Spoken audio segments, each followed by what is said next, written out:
مرکز مسجد تھی.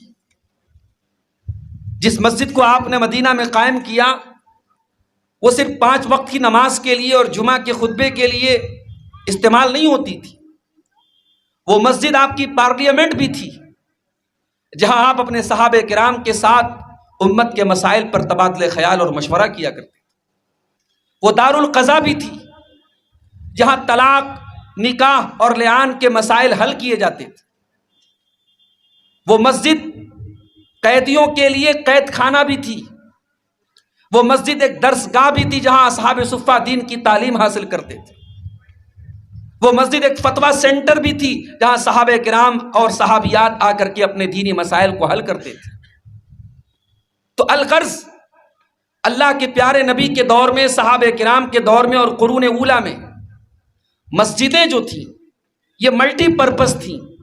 ان کے بہت سارے مقاصد تھے اور مسجدیں اپنے کردار اور اپنے رول کو بہت اچھی طریقے سے ادا کرتی. بڑے افسوس کی بات ہے میرے بھائیوں، آج ہمارے یہاں مسجدوں کا کام صرف 5 وقت کی نماز کی ادائیگی اور جمعہ کی نماز کی ادائیگی رہ گیا ہے. ہمیں مسجدوں کے اصل کردار کو سمجھنے کی ضرورت ہے. مسجد کا جو امام ہوتا ہے اس کا کیا مقام ہے؟ اللہ کے رسول اپنی زندگی میں خود امام تھے.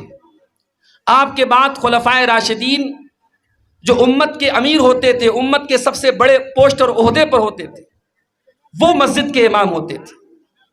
اس سے یہ اندازہ لگایا جا سکتا ہے کہ مسجد کے امام کی جو پوسٹ ہے یا یہ جو منصب ہے اس کا کیا مقام ہے سماج میں.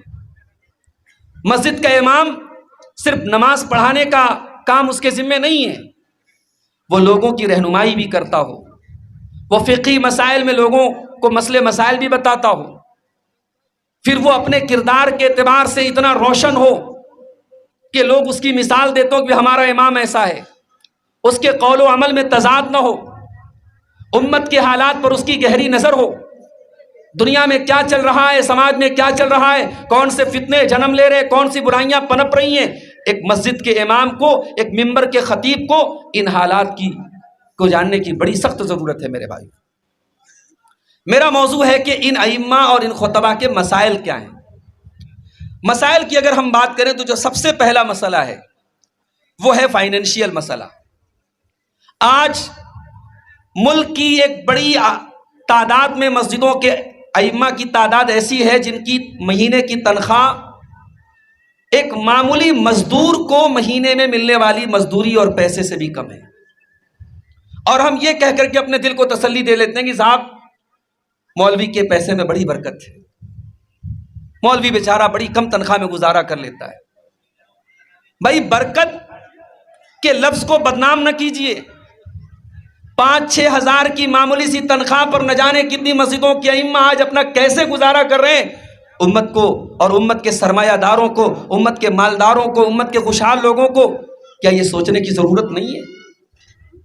اپنی شادیوں پر، اپنی پارٹیوں پر، اپنی فضول خرچیوں پر ہم لاکھوں کروڑوں خرچ کر دیتے ہیں، اور امت کے یہ ائمہ، مساجد کے یہ ائمہ جو ہمارے معاشرے کی ریڑھ کی ہڈی ہیں، ان کی تنخواہ اتنی کم کہ بیچارے اگر ان کے اوپر کوئی بیماری آ جائے، ان کے بچے بیمار ہو جائیں تو ڈھنگ کا علاج کرانے کے لیے ان کے پاس پیسے نہیں، اپنے بچوں کو ڈھنگ کی تعلیم دینے کے لیے ان کے پاس انتظامات نہیں ہیں. تو ان کی کم تنخواہیں اور معاشی اعتبار سے ان کی پسماندگی یہ ائمہ اور خطبہ کا سب سے بڑا مسئلہ ہے میرے بھائیوں. اس کو ہمیں اور آپ کو حل کرنے کی ضرورت ہے. اور یہی وجہ ہے کہ اس وقت ہمارے مدارس سے جو طلبہ فارغ ہو رہے ہیں وہ مسجد کے امام بننا نہیں چاہتے.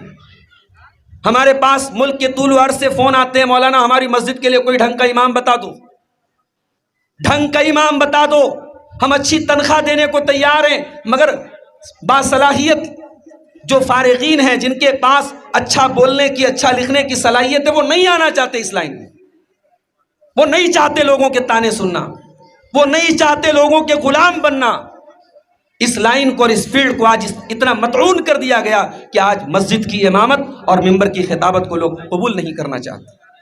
تو یہ سب سے بڑا مسئلہ ہے میرے بھائیوں. ہمیں اپنے ائمہ اور اپنے خطبہ کی معاشی حالت کو سدھارنے کی ضرورت ہے. ہمارے سماج میں ایک میڈیم جو ایک معیار زندگی، میں یہ نہیں کہتا بہت ہائی فائی، ایک میڈیم جو معیار زندگی ہے، کیا ہماری مسجد کے امام کو اس معیار زندگی کے مطابق بھی زندگی گزارنے کا حق حاصل نہیں ہے؟ جو ہم اوسط چیزیں کھاتے ہیں، اوسط چیزیں پہنتے ہیں، اور ایوریج جو زندگی کا معیار ہے، کیا ہمارے ائمہ کو وہ معیار زندگی اپنانے کا بھی حق حاصل نہیں ہے؟ یہ پہلا مسئلہ ہے جس پر ہمیں غور کرنے کی ضرورت ہے۔ دوسرا بڑا مسئلہ، اکثر مساجد میں ائمہ کے لیے اور خطبہ کے لیے فیملی کوارٹر کا انتظام نہیں ہے۔ ہم رہائش کے نام پر ایک چھوٹی سی کوٹھری بڑی مشکل سے مہیا کرتے ہیں اپنے مسجد کے امام۔ مسجد کا امام شادی شدہ ہونے کے باوجود، بال بچے دار ہونے کے باوجود، وہ زندہ ہے مگر اس کی بیوی بیوہ کی زندگی گزارتی ہے۔ وہ زندہ ہے مگر اس کے بچے یتیم کی زندگی گزارتے ہیں۔ کیا یہ ظلم نہیں ہے میرے بھائیوں؟ جس طریقے سے آپ اور ہم اپنی فیملی اور اپنے پریوار کے ساتھ رہنے کا حق رکھتے ہیں، کیا ہماری مساجد کے ائمہ اور ہمارے خطبہ، کیا ان کا حق نہیں ہے کہ یہ اپنے پریوار اور اپنی فیملی کے ساتھ رہیں؟ یہ بالکل لازمی طور پر اور وجوبی طور پر جب بھی آپ مسجد قائم کریں، مسجد کے امام کے لیے ایک ایسے کمرے کا آپ انتظام کریں جہاں وہ بآسانی اپنی فیملی کے ساتھ رہ سکے۔ اور آج الحمدللہ ملک کے بہت سارے علاقوں میں اس مہم پر کام شروع ہو چکا ہے، اور اب جو مساجد بن رہی ہیں اس میں اس چیز کا لحاظ رکھا جا رہا ہے۔ جہاں یہ چیز نہ ہو وہاں لازمی طور پر اپنے امام کے لیے فیملی کوارٹر کا انتظام کیا جائے۔ اس کا ایک پہلو اور بھی ہے، ایک شخص اپنی فیملی سے 2-4 دن دور رہے، کوئی مسئلہ نہیں ہے۔ آپ مسجد کے امام کو برسہ برس تک اور مہینوں تک اس کو فیملی سے دور رکھتے ہیں، اپنے گاؤں میں، اپنی مسجد میں، اس کو اپنے بیوی بچوں کے پاس جانے نہیں دیتے ہیں۔ اس چیز کے بڑے خطرناک نتائج مرتب ہوتے ہیں میرے بھائی۔ وہ امام مسجد بہت سارے فتنوں کا شکار بھی ہوتا ہے اور ہو رہا ہے۔ ہم بسا اوقات اس طریقے کی خبریں سنتے کہ فلاں مسجد کے امام نے یہ غیر اخلاقی حرکت کر دی، فلاں مسجد کے امام نے فلاں خاتون کے ساتھ یہ معاملہ کر دیا۔ ان معاملات کی جڑ میں یہ چیز بھی ہے کہ ہم نے ان ائمہ کو اور ان خطبہ کو ان کی فیملی سے دور رکھا ہے۔ اور ظاہر ہے ایک انسان کی جو ضروریات ہے، اگر ان کے جائز راستوں کو بند کیا جائے تو حرام راستے آٹومیٹک کھلنے لگتے ہیں۔ تو یہ تمام فتنے بھی اس چیز سے جنم لے رہے ہیں۔ ہمیں اپنے ائمہ کے لیے فیملی کوارٹر کا انتظام ہر حال میں کرنا چاہیے۔ ایک اور مسئلہ ہے، ہم یہ چاہتے ہیں صاحب ہماری مسجد کا امام لیٹسٹ موضوعات پر تقریر کرے، امت کے مسائل پر گہری نظر رکھے، اس کی تقریر بڑی مدلل ہو، اس کا خطبہ حالات کی عکاسی کرتا ہو۔ تو بھائی صاحب آپ نے اس کو فیسلٹیز کیا دی ہیں؟ اکثر ائمہ کو مطالعے کے لیے جو ضروری کتابیں ہیں وہ کتابیں بھی ان کو پرووائڈ نہیں کی جاتی۔ ائمہ اور خطبہ کو اگر آپ ایک معیاری خطیب آپ اپنی مسجد میں چاہتے ہیں، آپ یہ چاہتے ہیں آپ کی مسجد کا امام جب تقریر کرے مدلل تقریر کرے، حالات کے مطابق تقریر کرے، تو آپ اس کو کتابیں فراہم کیجیے، اس کو احادیث کی شروحات لا کے دیجیے، اس کو تفسیر کی کتابیں لا کے دیجیے، اس کو مختلف موضوعات پر جو کتابیں وہ طلب کرے وہ کتابیں مہیا کیجیے۔ اور یہ چیز اس کا تعلق بجٹ سے ہے۔ مسجد کی کمیٹی جیسے مسجد کے تمام ضروریات کے لیے بجٹ رکھتی ہے اور بجٹ نکالتی ہے، اس چیز کو بھی اپنے بجٹ کا ایک حصہ بنایا جائے، اور ایک چھوٹی موٹی سی صحیح ایک لائبریری قائم کی جائے جو امام کے مطالعے کے لیے خاص۔ اور آج کے دور میں بہت سارے علماء الحمدللہ ٹیکنالوجی کے میدان کے بھی ماہر ہیں، وہ لیپ ٹاپ اور موبائل کے ذریعے بھی لکھنے پڑھنے کا کام بخوبی کرتے ہیں، تو وہ اور آسان کام ہے۔ ایک ڈھنگ کا لیپ ٹاپ اور ایک اچھا انٹرنیٹ کنیکشن اگر مہیا کر دیا جائے تو ائمہ مساجد کے مطالعے کے لیے اور ان کی تقاریر کی تیاری کے لیے بڑی آسانی ہو سکتی ہے۔ یہ بھی ایک بڑا اہم مسئلہ ہے جس پر ہمیں توجہ دینے کی ضرورت ہے۔ ایک بڑا مسئلہ مساجد کی جو کمیٹیاں ہیں، وہ کمیٹیاں بسا اوقات ائمہ کا استحصال کرتی ہیں، انہیں پریشان کرتی ہیں، انہیں ضروری چیزوں کے لیے چھٹیاں نہیں دیتی ہیں، ذرا سی باتوں پر ان کی تنخواہیں کاٹتی ہیں، اور کبھی کبھی ان کی تنخواہوں میں بڑی تاخیر کی جاتی ہے۔ جبکہ لوگ یہ جانتے ہیں کہ یہ مساجد کے ائمہ اور خطبہ ایک تو بڑی محدود آمدنی میں یہ زندگی گزار رہے ہیں، اور پھر اسی آمدنی کے اوپر ان کا انحصار ہے۔ اگر ہم نے وقت پر ان کو تنخواہ نہ دی تو بہت سارے مسائل میں وہ گرفتار ہو سکتے ہیں۔ اس کے باوجود بہت ساری مساجد کی کمیٹیاں ان ائمہ کا استحصال کرتی ہیں۔ کہیں کہیں تو اتنی سختی ہے کہ صاحب آپ ہماری مسجد کے امام ہیں تو آپ کہیں پڑھا نہیں سکتے، وہ بیچارہ اگر سوچے کہ ہم سائڈ سے کچھ انکم کر لیں، کچھ اپنے معیار زندگی کو اور بہتر کر لیں، کچھ ہماری آمدنی کے ذرائع بڑھ جائیں، مسجد کی کمیٹی الاؤ نہیں کرتی۔ ٹیوشن نہیں پڑھا سکتے آپ، کسی مدرسے میں نہیں پڑھا سکتے آپ، معمولی تنخواہ اور سختیاں اتنی کہ شاید کسی گورنمنٹ سرونٹ کے اوپر بھی اتنی سختیاں نہیں ہوتی ہیں۔ میرے بھائیوں، مساجد کی جو کمیٹیاں ہیں ان کے ذمہ دار عام طور سے کوئی سرمایہ دار ہوتے ہیں، کوئی گاؤں کے بڑے لوگ ہوتے ہیں، شہر کے وزندار لوگ ہوتے ہیں، وہ تعلیمی اعتبار سے بڑے لائق فائق لوگ نہیں ہوتے۔ وہ اس امام پر روب کاٹتے ہیں جس نے 10-12 سال مدرسے میں زندگی گزاری ہے، جس نے اساتذہ سے تعلیم حاصل کی ہے، جو علم میں صلاحیت میں ان جاہل کمیٹی کے ذمہ داروں سے کہیں زیادہ آگے ہے، اور یہ سیٹھ لوگ، یہ ذمہ دار لوگ اس کے اوپر روب چھاڑتے ہیں، اسے غلام بنا کے رکھتے ہیں، اسے بدتمیزی اور بیہودہ پن سے اسے مخاطب کرتے ہیں۔ یہ بہت بڑا استحصال ہے جس پر آج ہمیں اور آپ کو غور کرنے کی ضرورت ہے، اور ائمہ مساجد کو ان کا حق دلانے کی ضرورت ہے۔